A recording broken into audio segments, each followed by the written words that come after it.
Hello viewers, কেমন আছেন সবাই? দেখতেই পাচ্ছেন লাল শাক বাজারে গেছিলাম, লাল শাক নিয়ে আসলাম।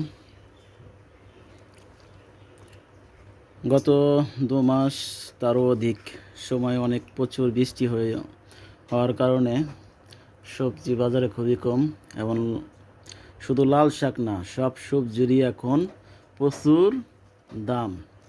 এক আটি 25 টাকা, 20 টাকা এরকম। আর সিজনিং ফল 5 টাকা বা 10 টাকা। দেখতে পাচ্ছেন মাশাআল্লাহ, অনেক সুন্দর শাকগুলো। আর বিশেষ করে আমার লাল শাক খুবই পছন্দ, খুবই পছন্দ। লাল শাক লাল শাক খেলে